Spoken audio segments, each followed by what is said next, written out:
Immortals of Aveum is a brand new IP created by Ascendant Studios, a team made of former AAA developers from Dead Space and Call of Duty. I went into this game completely blind. I really wanted to experience something completely out of nowhere for a change. And it was actually pretty refreshing, not knowing what to expect. With this late summer already being tightly crammed with high-profile releases, does a new IP from a new studio fit in amongst all the established players? Buckle up, buckaroos, because you're about to find out. Immortals of Aveum is a first-person magic-based shooter where you play Jack, an orphan from the slums of a part of Aveum called Seren. The game starts you off running around in Seren with your best friend Luna, and upon arriving back at your hideout, Jack finds out that Luna wants to enlist in the Everwar now that she's 16 and legally able. Jack wants to persuade her away from it, but the kingdom of Lucian is attacked by the Rasharn, and Jack's home is destroyed, killing off his friends. And this naturally awakens a deep power within Jack that allows him to uncover that he's actually a magus. He's rescued by the commander of the Lucian army and taken to their fortress, where he's trained and eventually becomes a fully fledged member of their Magister army. This army is what gives the game its namesake, as the Magni are called the Immortals. What makes Jack unique is that unlike most of the other mages, he's a triarch, which means he's able to use red, green, and blue magic in order to accomplish his tasks, and this is essentially what Immortals of Aveum uses as its core mechanic. Blue magic summons shielding, red magic summons armor, and green magic summons regeneration.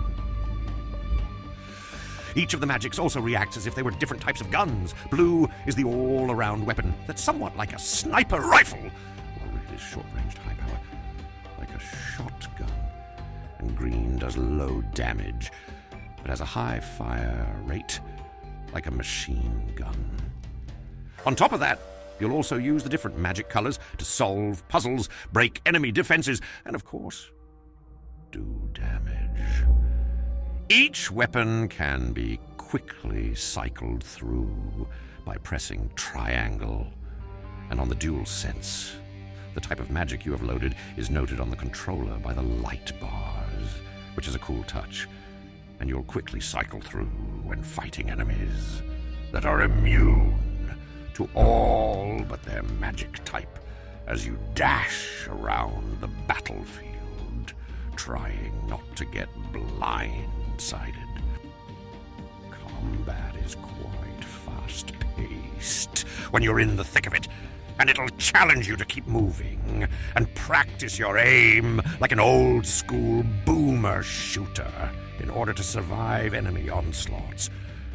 Jack is also equipped with a shield that he can throw up to help survive attacks, and 3 totals that you can swap through for different effects, both in combat as well as in the world around you.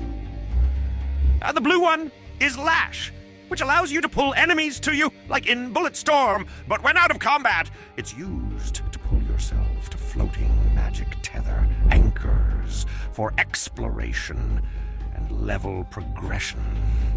The red one is Disrupt, which allows you to stun an enemy who's channeling a spell, and out of combat, it allows you to shine a light through crystals to activate laser puzzles.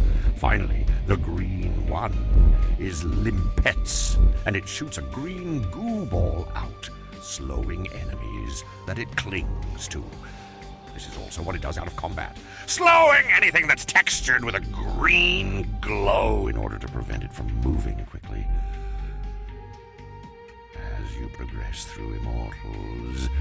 There's a fairly large world to discover, and the game itself offers some fun tricks to keep you exploring.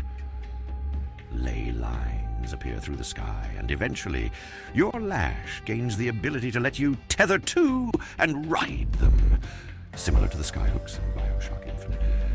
If you've noticed that, I've compared this game to several other games in the course of this review. It's because that's what this game basically is.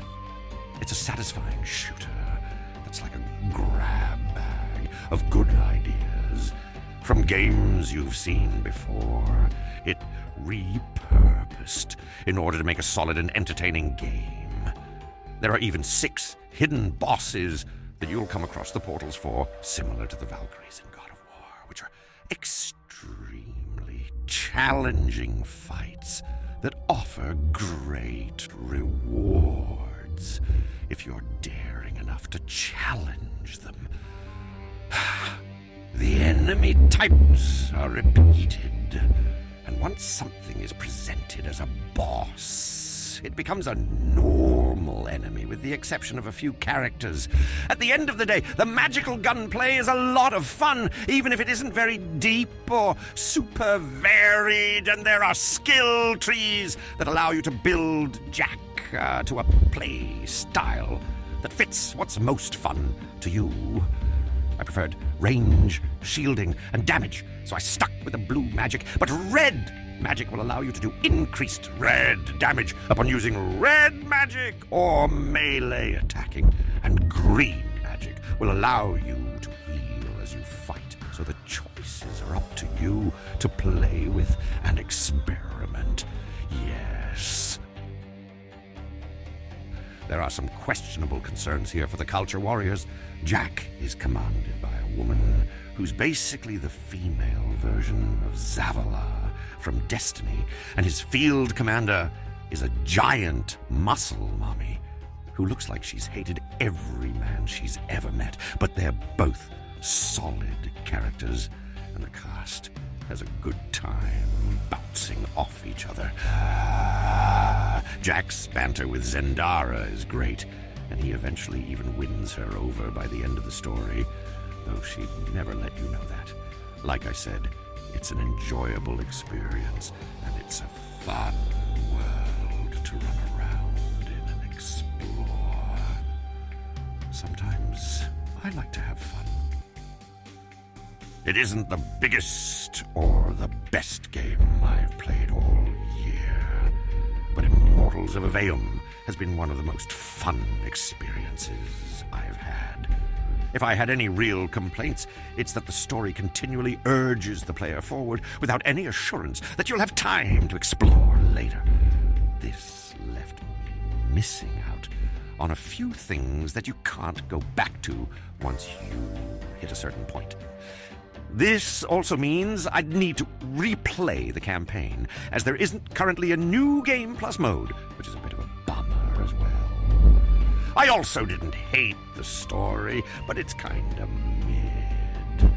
You're fighting to save this world from being corrupted, while a godlike being seems fairly willing to just hang out while its inhabitants fight to possibly destroy the planet as well as the god itself. A little more enthusiasm from the Pentacade could have helped make the tale a little less forgettable, in spite of some of the characters like Old Ted being far more enjoyable than others.